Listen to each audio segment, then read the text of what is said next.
picture it in your mind. We all create a future based on what is lurking from behind.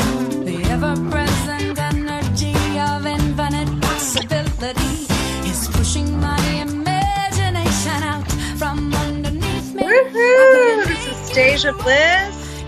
Welcome back on the podcast. Yahoo! I'm gonna dim that out fast, but Amy Steinberg, Love Divine is what brought us in to the show today on Relationship Alchemy. We'll revisit a little bit more of that amazing song. I love that woman as we get through the show a little bit. But I love that line, I couldn't make you up if I tried. Couldn't dream you up with my fallible mind. And what that really says to me is we are that which we are seeking. That we are the one. We're the relationship. It's us. It's you.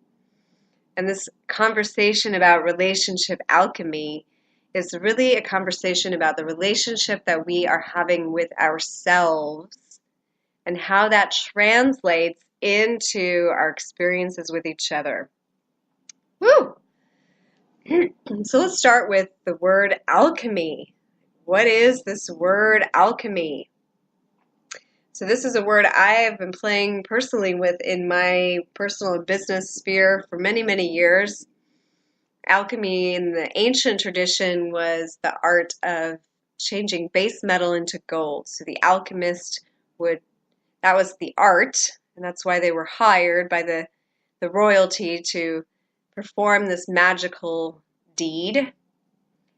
But this is a mystical practice as well, and has long been spoken of in ancient texts and the tarots and the scriptures of old, of this philosopher's stone, this holy grail, this golden light of consciousness. And so I'm beginning by relaying that the relationship alchemy is the title for a new course that I'm running, a 6-week course, one-on-one or a pre-recorded version, where I am taking you through a process of refinement of your own inner base tendencies and beliefs and patterns and filters into a more clear version of self, more authentic, more real to true to who you are version of self. So mirrored after my latest book, Relationship Alchemy, Transforming the Dross of Human Tendencies into the Gold of Divine Union with Your Beloved, the goal of this process and this practice, which will soon become the next Udemy course that you can take online, but for now you've got to sign up with me. The process is, what is in the way? What's getting in the way? What's getting in the way of self-actualization, the alchemization of these beliefs, patterns, tendencies into clarity, into personal truth, warrior self, stepping forward, exactly who you came here to be? What is in the way? And what's in the way of linking up with another person on that soul level connection where there isn't all these things that are tarnishing that connect? So what is in the way? And this is where the alchemy comes in. The alchemy comes in as a balm, as a remedy, as a medicine. And it is both the practices as well as the perception. Whew. Okay, so before we get into what those are, I want everybody who's listening to just take a deep breath and ground in your body. Just feel yourself connect into every part of your form. I'm taking a little smoothie drink here. And I want you to feel like, what's your relationship with your body right now? Like, are you in your body? Like, do you feel like you're fully inhabiting? So what gets in the way of us inhabiting fully these forms, fully embodying? And a lot of times it's just like our mind is going. Our mental body is ruling, and it's taken us all over the place. So we forget to really inhabit our form. So that is the first step in all of these practices, is to become fully present, grounded, inhabit these physical body vessels. So I admit, like, I'm a little scattered coming into the show because this is my second time recording this. The first time I got cut off in the middle, not knowing how long this broadcast was going to be, and kid come running in the middle and all that, and I got a little bit like disheveled. And I even feel like the beginning part of the show is like, oh, let me try to piece together what was trying to happen. And at this moment, I'm saying, okay, I'm just going to get centered with y'all and go from this moment forward. Because right now, you're my love divine. I'm my love divine, and you, the listener, are. You're the one I'm having a relationship with. So my goal in this show with you is to perform the alchemy between you and I, and within my own vessel, and hopefully inspire you in your own vessel to have a transformation. Yeah, does that sound good? Who wants a transformation right now? So we've got about 35 minutes to get through that. You hang in here with me, and I promise it'll be worth it for you. First of all, I just want to give myself a little plug and say, if you want to find out more about this course I'm talking about, you can find me on my website, blissinthehouse.com. No dashes, no spaces, no anything, just blissinthehouse.com. And also you can go to udemy.com, udemy.com, and I've got several courses. My first one was the Conscious Evolution course. I'm taking you through different pieces of just what happens when you're waking up and you need different tools in your toolbox to assist you in this process. Like, what are some superfoods? What are superfoods? What is color therapy? What essential oils? What's this? Yoga, like yoga nidra. What are all these things? What are these practices and things I can use to assist me in my journey? Love the information in that course. Super yummy. I think even my redefining relationship book is in that course, which is awesome. And then the second one, Yoga Nidra, which I have almost 500 students who've enrolled. This is one of like the core anchoring practices of my life.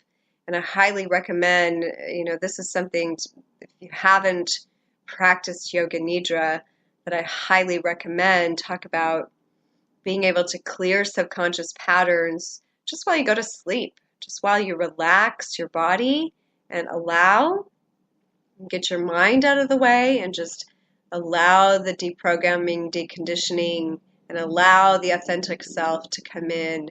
This is one of the most fulfilling and relaxing ways to evolve your consciousness, in my opinion. And Yoga Nidra, I highly, highly recommend. My most recent course is Conscious Sexuality, which I launched in excitement and preparation actually for the Relationship Alchemy course that is now running, and what we are talking about today. And it's a teammate, obviously. If you're in a relationship, sexuality is going to be part of that. So how do we approach this next level relationship? Whew. Because that's what I really feel like when we become aware that relationships are alchemical containers for transformation, that also our sexual interaction, our intimacy transforms as well, and it becomes not just about the pleasure and not just about like, hey, I want to connect with someone, but really like, what is the potentiality of our sexual energy in this relationship? If you want to check that out, go to Udemy, and right now, the Conscious Sexuality course is at a screaming deal, so I highly recommend. I don't know, like if you wait to listen to this podcast, maybe it's not anymore, but it definitely is today on the 6th of November of 2018. Okay, let's get back to the relationship alchemy. So, relationship exists in everything. And the core relationship that we have is the one with ourselves. The one with ourselves is actually the template for the relationship that we will then have with everyone else to varying degrees.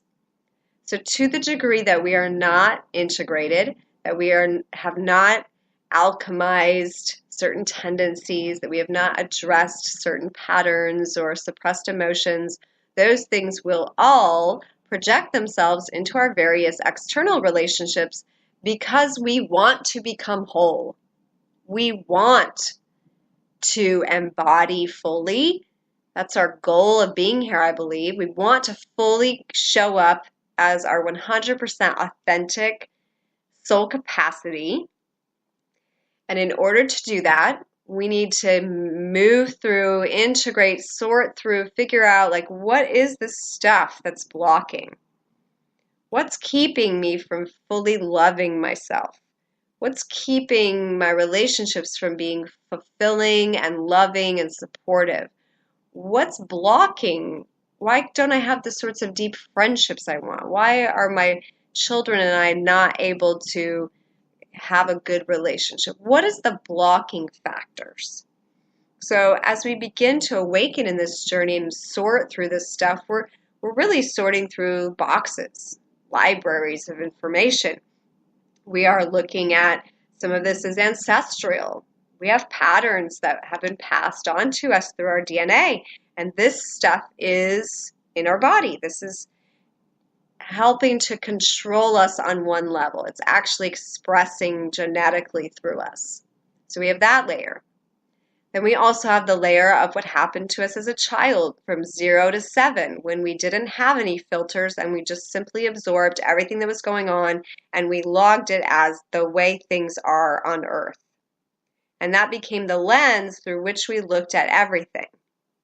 We can thank our primary caregivers for all of that information. So we have that to look through as well. Then we also have this massive past life stuff, all the things we've come through in different lifetimes that maybe we died in strange circumstances or without really understanding what was going on, or all of that information is looming as well, wanting as karmic debris to be acknowledged or expressed or integrated or brought to light. And then we just have simply the societal matrix grid that we are in, the conditioning of our culture, the grid of humanity in which we're born, all of that to sort through. And underneath all that is our pure, authentic consciousness. And we are on this discovery journey, not to like throw all that stuff away that's covering, but to look at it and find the value in it. I really look at it as rather, some of it needs to be cleared. Obviously, some of it is like cobwebs and we're going to just clear that stuff away. But then we're going to start to sort through and look at, okay, what came from my ancestors that's valuable, that I actually want to embody because it's going to support me in my journey. Now, if I had a long line of mothers and grandmothers that all didn't love their body and didn't feel good about their bodies, and that was passed along to me, and I somehow am like, I don't know why I don't love my body, but I just don't love my body. This is one of those tendencies that's begging for alchemization. So let's talk about what that means a little bit more. So in alchemy, you have two components, usually opposites. At least in internal alchemy you do. In yoga, it talks about Ida and Pingala, the solar and the lunar energies in the body, and they must be harmonized and brought together until they harmonize so much that they become one force that runs up Sushumna in the neutral charge. So they actually merge and cancel each other out and create a new reality, which is the neutral observer in the third eye center. So just taking this information alone and applying it to our lives, we can say, okay, So I need to look at the positive and the negative components of a thing and find out how to bring them together so they can cancel each other out and reveal a new reality. So this idea of not loving the body, for example, how is that beneficial? Because we might think of that as a negative quality. So how are we going to bring that together with love of body? How are we going to make that, bring that along, make that part of the journey, accept it, embrace that shadow element? How are we going to bring that along and say, you're valid too? Well, we've got to find a reason why it should exist. So not loving your body, what is a beneficial purpose for not loving your body? Like, what could be a benefit from feeling this way? So one might say it's protective. It's a protective mechanism that's protecting you from various experiences, maybe sexual ones or relationship ones, that keeps you more internal. And perhaps that is what was required in the days where our ancestors were feeling those things. Maybe it really was literally like a matter of life and death, that not really like loving up the body, that came into play as a protection.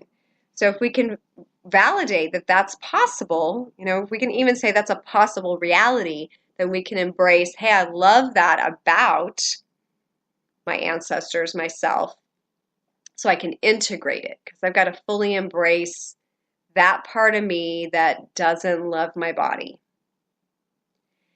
And another reason might be not loving the body could just turn you inward to do some inner work. So there are some benefits that in that way as well. And then we need to look at as well the positive element of I love my body, and put the opposite charge on it.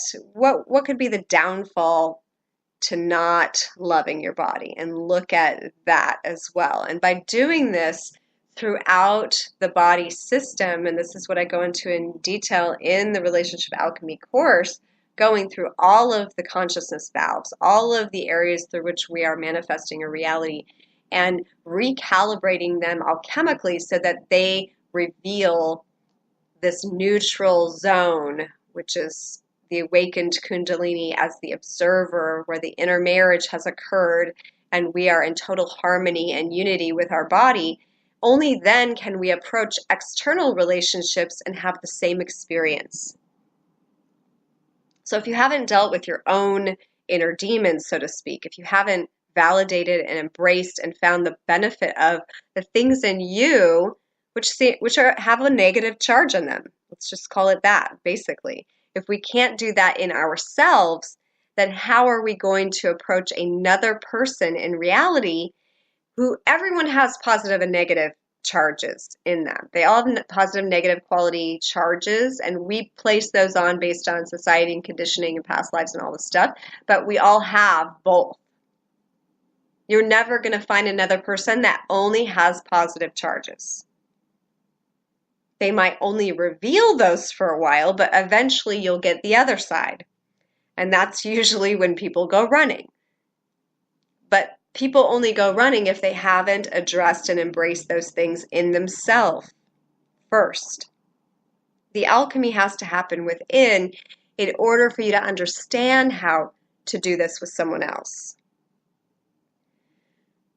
Yoga Nidra assists in holding opposite emotions in the body. There's actually a step in the Yoga Nidra practice that is called opposite emotions, and it is learning how to quickly hold opposite emotions, maybe sadness in the body, holding that, then feeling really happy in the body, and then learning how to simultaneously hold them both, that we can have both charges in us, and that's actually totally legit and appropriate, that we can access both all the time, that we have access to the full spectrum all the time, and that we move out of this preference and prejudice against and for certain emotions, and we just take them at face value and say, okay, this is happening. This is what is.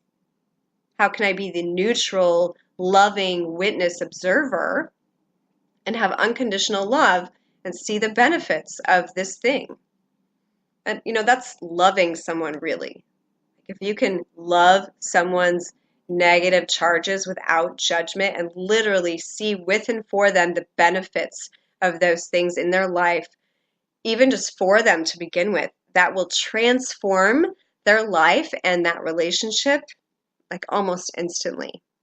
Because guaranteed, there's certain things in everyone that no one has ever loved about them. There's certain things about you that you feel like no one's ever loved about you, including your parents.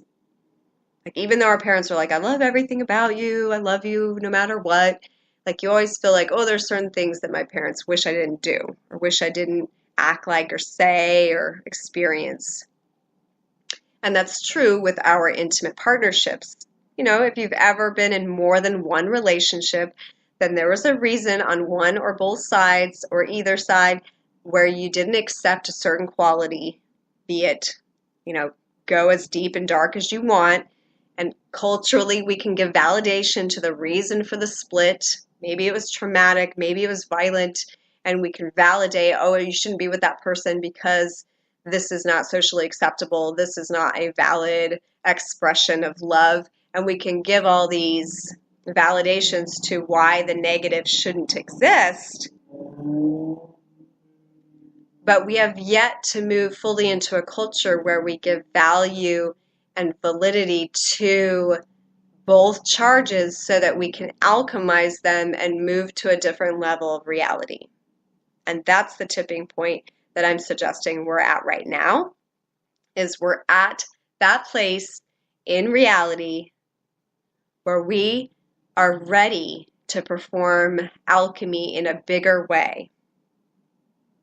And I'm talking about on the systems that we see running in this reality. So we can't even get to the systems if we can't do it inside our own body and in our relationships. So let's take a little break, do a little dance, get a little bit more into this love divine.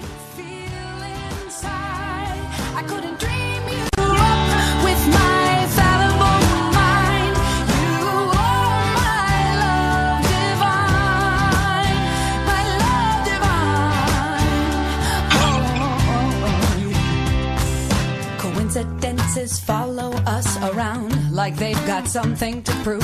We are meant to be, they tease us, leaving us otherworldly clues. Angels are disguised as serendipity. Say you and me, we simply need to come together. We are more than meant to be. That's right, we're more than meant to be. If we come together with someone, there's definitely a divine hand, don't you think? Thank you, Amy, for this incredible tune. It's one of my faves. And I think that album is called Love Divine. So if you want to hear more on that, get some Amy Steinberg happening and check out the rest of that album. And all her other albums are absolutely scrumptious as well. I'm a huge fan. Some of my go-to music.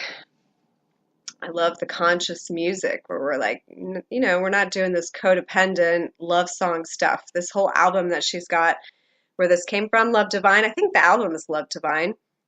Correct me if I'm wrong, Amy, if you're listening. And I could go back and look, but the whole album is like next level love songs. So it's like, let's start looking at love as coming from within us, and then we just gonna have these fun, enjoyable, awesome experiences with each other. And yeah, like when we're connecting with someone, like the cool part about an external relationship beyond the one inside of us is that this other person is going to magnify and highlight stuff within us that we couldn't get to on our own.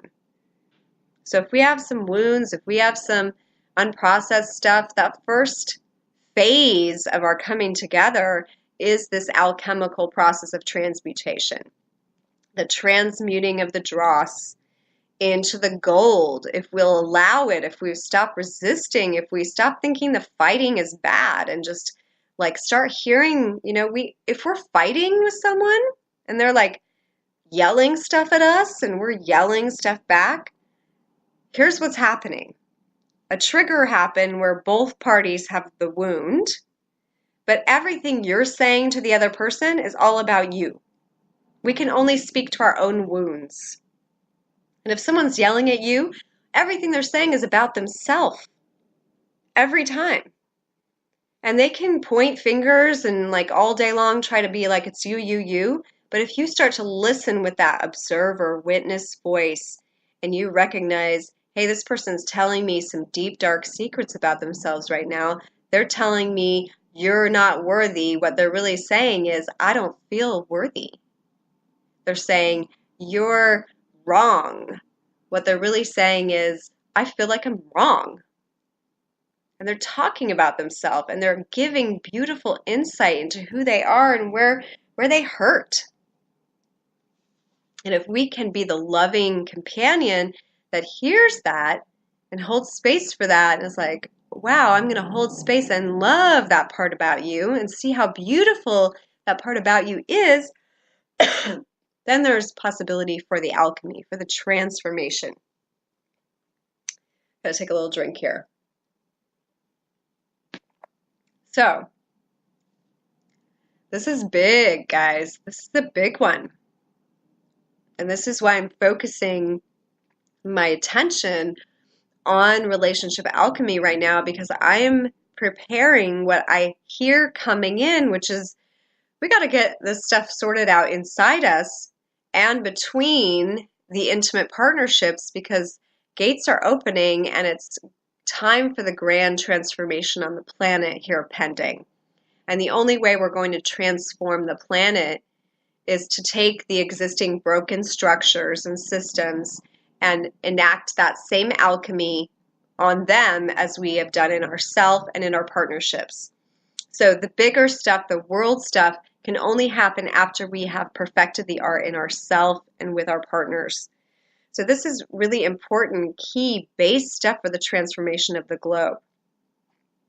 And this is next level relationship material. This is beyond your basic counseling. This is even beyond, just listening and doing loving connectivity, because even if you're getting really present with each other and having a magical reconnect, if you don't allow for the integration to happen of what these wounds and patterns and programs are, then they will haunt you. They will revisit at some point when that thing is triggered.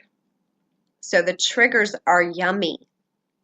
They are delicious. They are potent keys to our development and growth. So it's just learning how to work with those by first doing it in our own body. And this is where I take you through all of those locks, all of the centers where we hold these core beliefs, these patterns for reality that we've been living in. So, we have these grids of abundance versus lack. We have safety versus not safety, security versus not security, grounding versus not grounding. We have feeling satisfied versus not feeling satisfied. We have healthy and then not healthy. Everything you can think of that's in our reality as a grid that we're playing with, as a duality, as a polarity that we balance out, feeling loved, not feeling loved, feeling empowered, not feeling empowered, confident, not confident, feeling like I can speak up for myself, feeling like I can't, being a good communicator, not being a good communicator. Like these are all correlating with our chakras. Our chakras are consciousness valves. So as those get turned up, because eventually they want to be blown completely open and actually completely exploded apart to become one giant field of love consciousness. But that's a huge step, and that sometimes happens to people when they have a near-death experience or some other transcendental moment where they just get all of their stuff just blown up and they find themselves just in 0-point frequency. That is what is happening. Is all those consciousness valves didn't go through a slow purification, didn't go through a slow alchemization and purge. They just blew out. And I'm going to say that person, whoever that happens to, has been prepared for that moment through lifetimes. That was no like coincidence. They chose that moment that they are ready on a soul level, on a consciousness level, to experience that and be able to stay in their body. And that's awesome. And we all came here at this time to be in this shifting vibration, or the shifting patterns and consciousness waves, and experience a different thing. And how we're going to get there is going to be based on how quickly we can alchemize the two poles so that we can move into unity. You know, unity has a spectrum, but it's not just two poles. It's many shades of gray.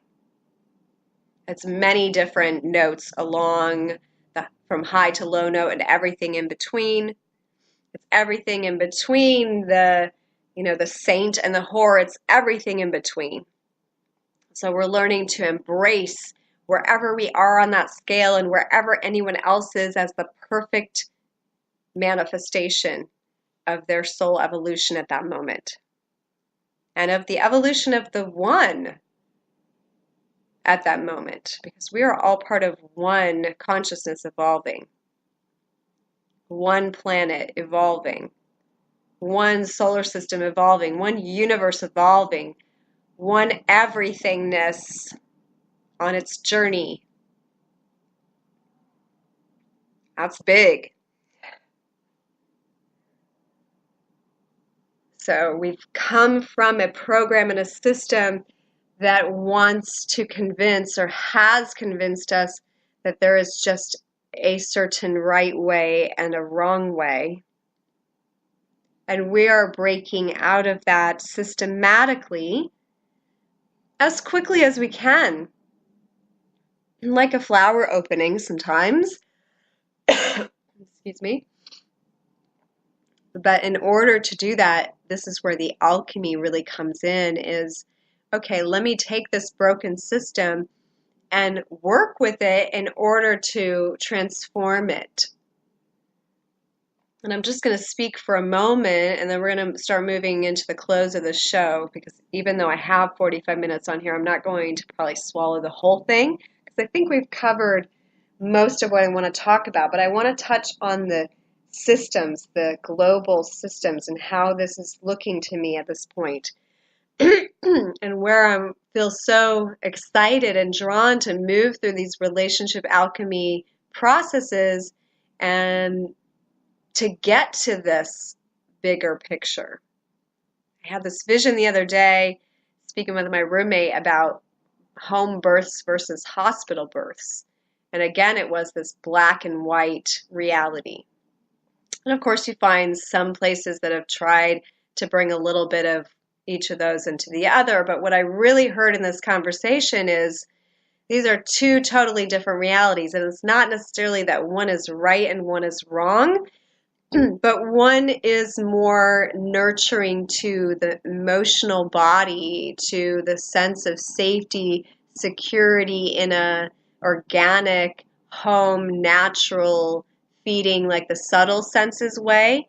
And one is a more safe, secure from the perspective of medical knowledge, being like the death, disease, fear paradigm, and feeling like a safety from the potential things that could go wrong.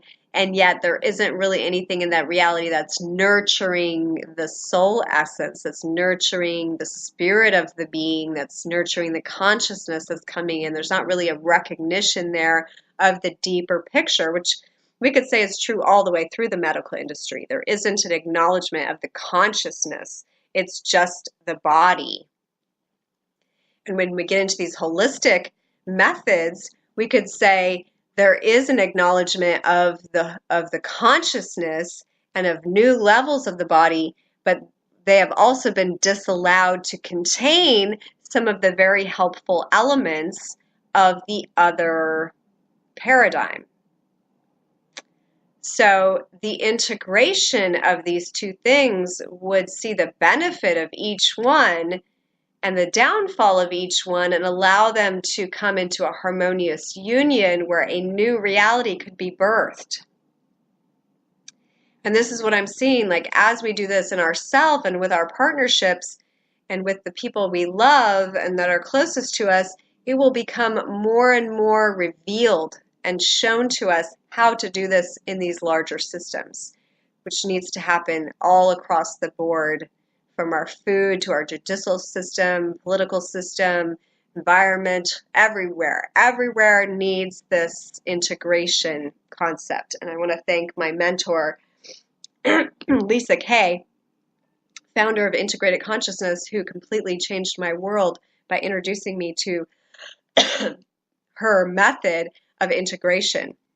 And I was, of course, first introduced to this alchemical process by my mentor, Almeen, maybe 10 years ago, practicing inner alchemy with her in the Alchemy of the One course that she had online and the work that I did with her personally.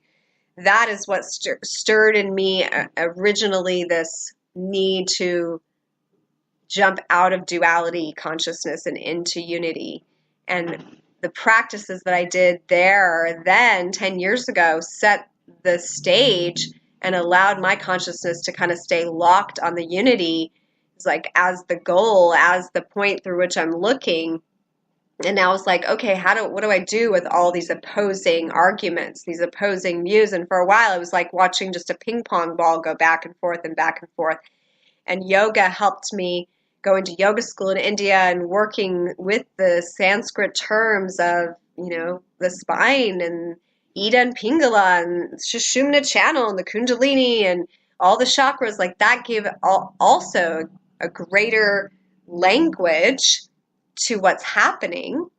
And then ultimately this integrated consciousness stuff and embodiment practices that I do with you in the Relationship Alchemy course and all my sessions is to bring these opposing pulls and charges in us and in our life, to claim them, own them, love them, integrate them so that we can become a whole person that can access all that we need in this life and the next thing that's coming with full embrace and full ability. So I want to thank you. That's big. It's a big sky. I'm going to end with a beautiful song by some dear friends, Celette and Roman Gypsy Soul, singing A Big Sky Lullaby.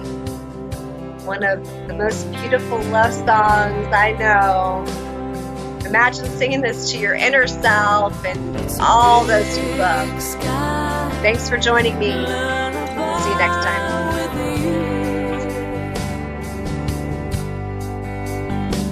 Such a glorious scene. It's true, but ours dream come true. It's a big sky lullaby with you. It's a beautiful thing when all that you do rings true.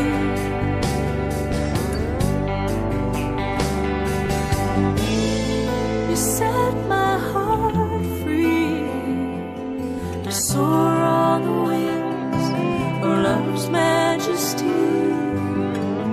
You're like a vision in stone, a sight to be